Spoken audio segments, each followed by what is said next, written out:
And I want to welcome you all for coming today to this very, very special concert. I can confidently tell you that you're in for a treat. This is going to be a very special concert, and it's special for ProMusica Detroit because it's our first time at Kirk in the Hills at this lovely venue. So we want to thank Kirk in the Hills for letting us give our performance here. And one of the most important roles that I feel at ProMusica Detroit is to thank the sponsors. Without you, we wouldn't be here doing these things and presenting great music. So I'd love to begin by thanking the DIA, the Detroit Institute of Arts, for this glorious 9-foot Steinway concert grande, which they donated. And I'd like to thank an individual that is with us today. Her name is Wei Shen, and Wei helped get the word out to her many friends and contacts in the Chinese community that are music lovers, so thank you. And then our newest sponsor is the Kingsley Inn in Bloomfield Hills, and I wanted to thank them as well. So beyond that, I want to give a heartfelt thanks to our entire board of directors at ProMusica Detroit that work very hard. They are all volunteer, and putting these concerts together, I would call it a labor of love. It's work, but you think about what you're doing, presenting fine chamber music to Detroit audiences, going into the schools, doing workshops for the students, archiving these performances, performing them, recording the audio and the video so that those who can't attend the actual physical performance can enjoy them at home in front of their computers.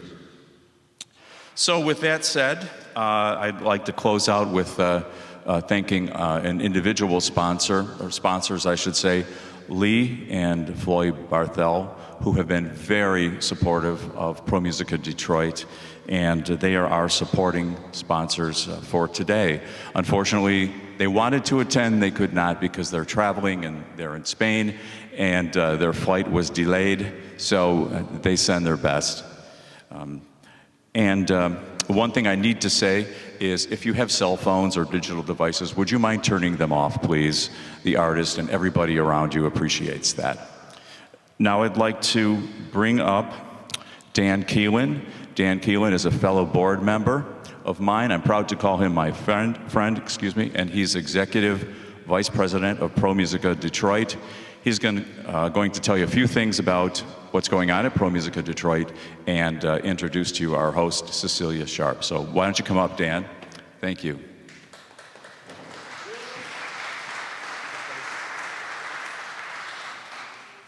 Thank you, everybody. Good afternoon. So Tony asked me to talk to you a little bit about what we're doing to grow. This is an organization I'm really proud to be part of. We continue to evolve, we continue to change. A lot of that's due to having a president who puts up with people's crazy ideas. Tony supports the work that we do. Our brand, if you think of it that way, is about doing three things, or delivering on three promises: to present world-class talent to a growing audience, to support and highlight the works of living composers, especially in this part of the world, and promote community engagement, to get students to think about how beautiful music is an important part of their lives.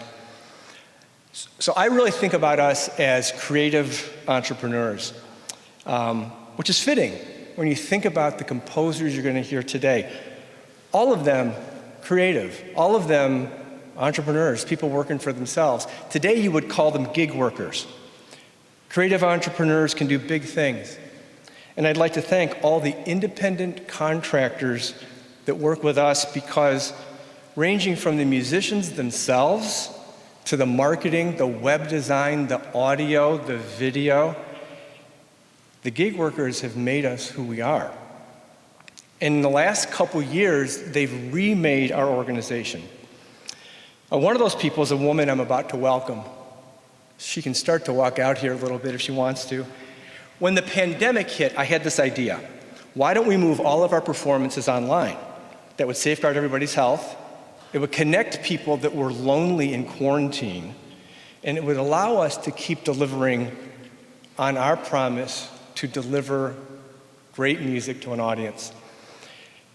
To date, these online performances have been viewed 6,521 times. And keep in mind, many of those viewings involve 2, 3, or 4 people sitting in a room watching the show.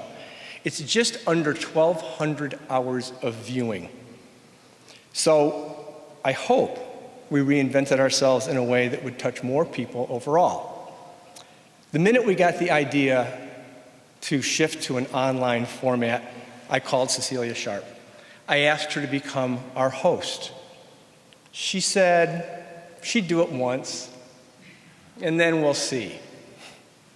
So 2.5 years later, Cecelia has become the voice and the face of ProMusica Detroit, hosting our concerts, both online and in person. This concert you'll be able to watch in October online. Cecelia is an educator, a proponent of the arts, a local DJ, and like the rest of our team, she's been an important part of keeping our mission alive for the benefit of existing ProMusica members, as well as new friends and future members. It is my pleasure to welcome Cecelia Sharpe.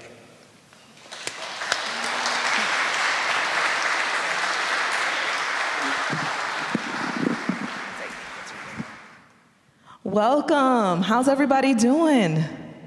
Good, very good. Oh, I saw the hands. Great, good. Dan, thank you for those so kind words. And it did start with a, we'll see. I was really a little hesitant about it, something that I hadn't done. But I think during the pandemic, so many of us were able to try something that we hadn't done, able to expound on our skills, build on them, and reinvent ourselves. And ProMusica, through Dan, definitely gave me that opportunity to step outside of my comfort zone, from behind the mic on the radio to online, and now past the we'll see to in person. So thank you to Dan and ProMusica for the opportunity to be able to connect people with music and with artists, and for artists to be able to share their passion and just have that connection.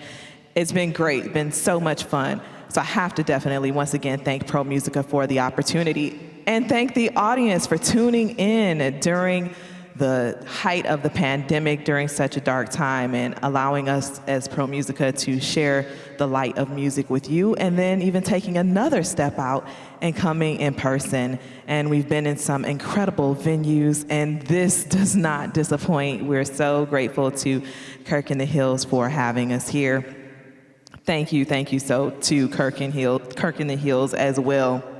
You are in for an incredible concert, of course, with Fei-Fei. Fei-Fei, the pianist, began playing at the age of 5 years old. She graduated from Juilliard, and she is the winner of the Clyburn Festival, which happened in 2013, which was featured in the documentary Virtuosity in around 2015.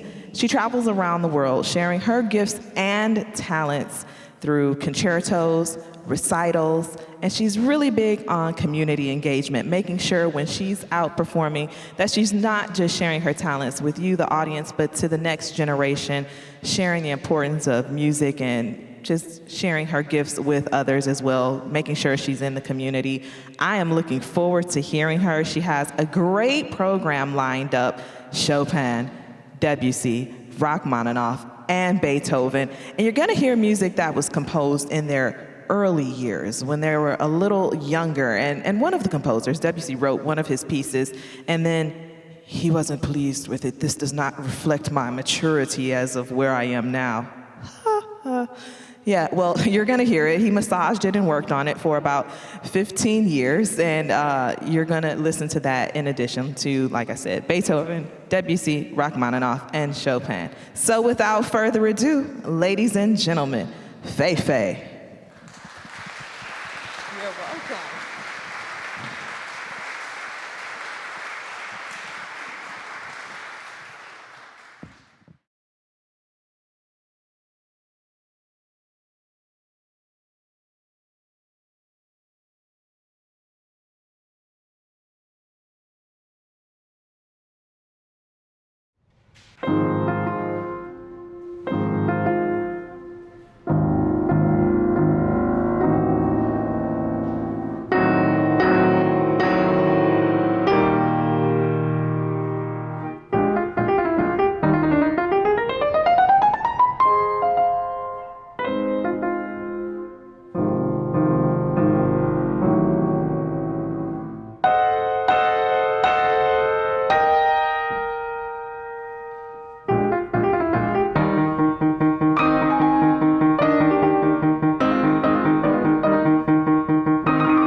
Tito was already doing it on his own before we put a name on Love Tito's. He used to give it away as gifts and to events, which of course included charitable events. The culture that he has started, and it all starts with Tito himself and rolls downhill. You know what, if we can go and, take our company and support all these people that are finding meaning and purpose in their lives by doing nice things for other people that they don't even know, it makes me happy, it makes all my employees happy. And I look at it like maybe we can make a little ripple in the world, Most businesses really use organizations to allow them to be known, and we kind of flip-flop that. We're able to use our amazing culture around us to give them support and make people more aware of what they do. I think that's the end goal, is to do something that has meaning and purpose. We're here in this company to make the world a better place, and we like to think we're doing it through Tito's handmade vodka.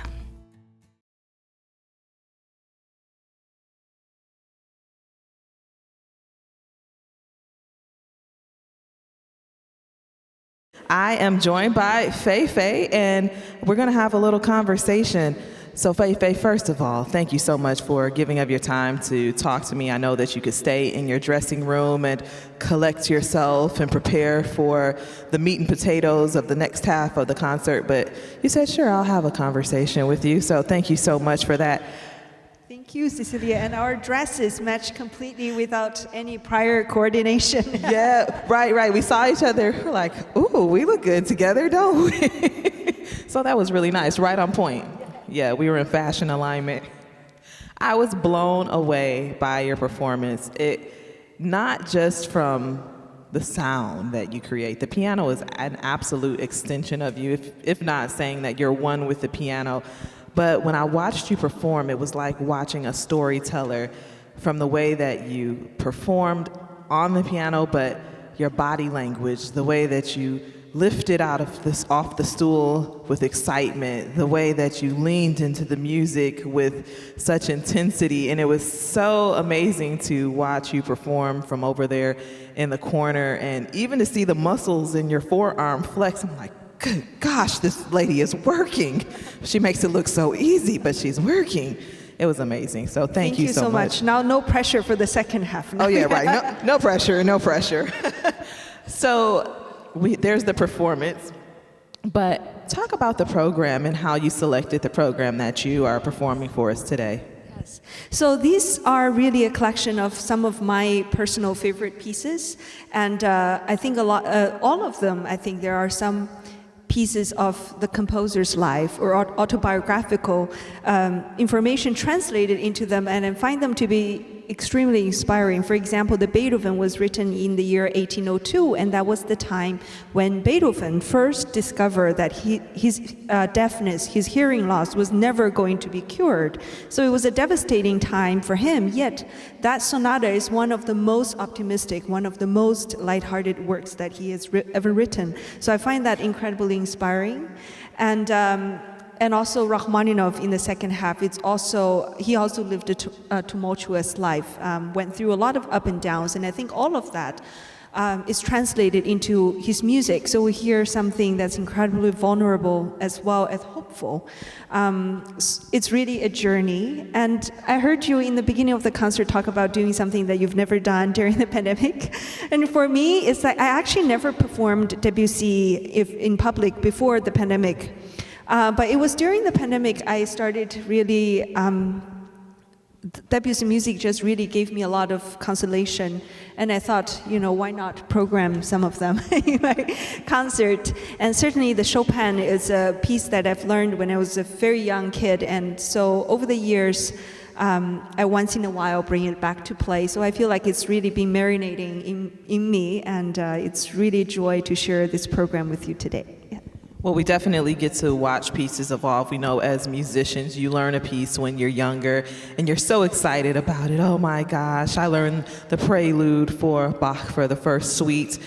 And you think you know, and then you learn more technique, and then you gain more experience as a person, and you keep adding that to those works, and you present them, and it's like another layer has been revealed and peeled off of you as you continue to share the work. But it also shows your growth as a person and how you've grown just musically and personally as well. And I think that we see that, as you said, in the works of the composers, because we put them on such pedestals, the composers, and we regard them, they're highly regarded, as they should be, but they bring the human element to their music as well, and we can see their journey. And I think that as humans, we can relate to that and connect to that and know that it's okay. We have our ups and downs, our trials, our tribulations, our happies, our super low moments. We have the support. There's times when we feel alone, and we get to hear that in that music. Now, you mentioned something, learning the Chopin at a young age. You started playing piano when you were 5 years old. Did you dream that you would perform and tour around the world at 5 years old? Was this your dream, or did you grow into this as a pianist? I think I probably grew into it when I was 5. I have an older sister, so she started on the piano first. And my parents thought, just one daughter playing the piano is enough sound. But then I always wanted to watch her lessons, watch her practice, and then later on, my parents thought, the teacher was very kind. He started giving me 20-minute free time after my sisters. So after a while, my mom thought, maybe I should pay for that time as well. So that's when I started to get regular lessons. And I grew up playing lots of four hands with my sister, and also just performing for family and friends. And I always enjoyed that, but I never thought that would be my profession when I was so young. Yeah.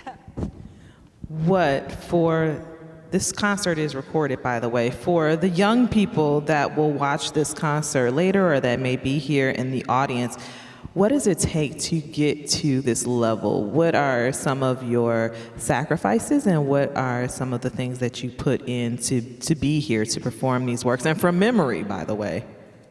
This is often a scripted question. Just kidding. I think it's hard for me to say, because a lot of the things I do, I don't feel like I'm sacrificing. But definitely I have made a lot of choices. I think probably growing up, because part of the piano playing, the piano repertoire is so immense. So that alone, we need to spend so much time to study. And also just there's the athletic part of piano playing that also needs time, a lot of time. So definitely I didn't get to do a lot of things perhaps other kids did, but I never felt it was sacrifice. I really enjoyed practicing. Yeah. I like how you put that it wasn't a sacrifice, but it's a choice that you made and that you really enjoy it. Now, Fei-Fei, I have a feeling that you and I could sit here and talk, with or without the people in front of us, as we did when we first met and upstairs in our dressing rooms, but the people came to hear music. So can you tell us about this last piece? We've had appetizers and hors d'oeuvres and a little bit of lunch, but now we're going to get into dinner, the main entree of the concert. Can you talk a little bit about the Rachmaninoff? Well, my personal favorite composers are Chopin and Rachmaninoff. And I feel Rachmaninoff, his music really speak to me very deeply and personally. And one of the first concertos I learned when I was a kid was his second piano concerto. So I really grew up with his music.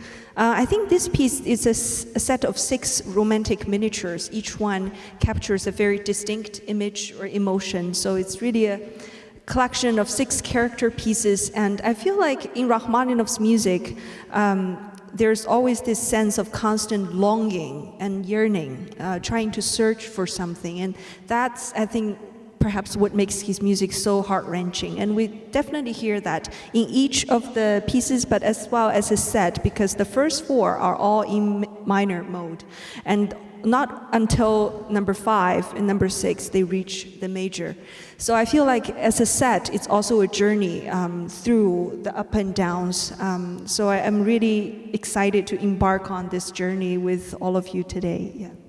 Well, Fei-Fei, I know that you probably want to collect yourself, take a moment to breathe before you embark upon this journey that you're going to take us on. So go ahead, and thank you so much. Thank you for Fei-Fei for sharing her time and having a conversation with us.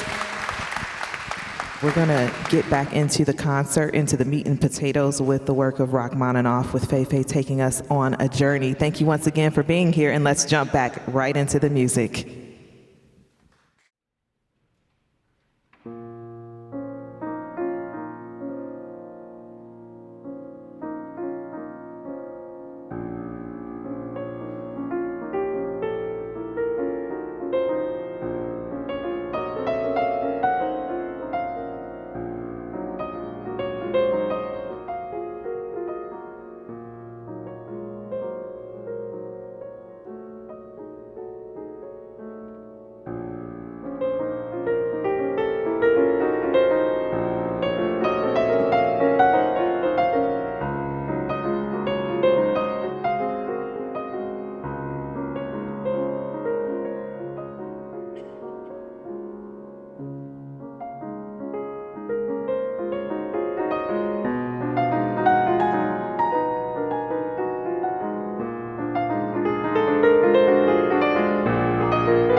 I see many Chinese friends here today, so I would like to play a Chinese piece called Colorful Clouds, Chasing the Moon from my hometown in Guangdong province. Yes.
A round of applause for Fei-Fei.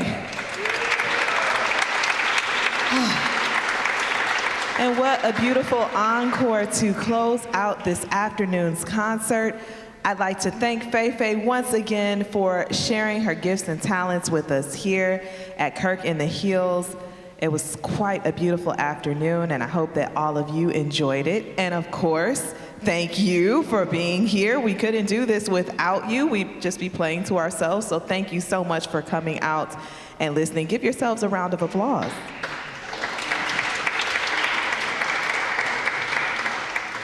I have my notes with me because I don't want to forget anything as we close out this afternoon's concert. Of course, thank you to today's concert sponsors, Floyd and Lee Barthel. Thank you so much for your support and making this concert possible. And thank you to all of the ProMusica supporters and sponsors.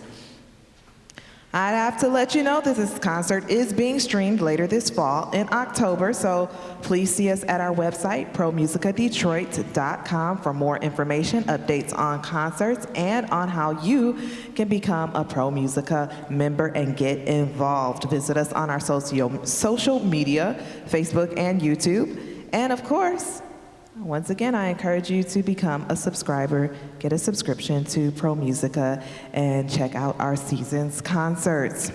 Also, you can visit our ProMusica table where there are information sheets, and you can fill those out if you would like to be connected to ProMusica, or you can go to the contact section on the website, ProMusicaDetroit.com. And once again, thank you. I'm Cecelia Sharpe from 90.9 WRCJ. Thank you so much for joining ProMusica this afternoon, and we look forward to seeing you next time at the next concert.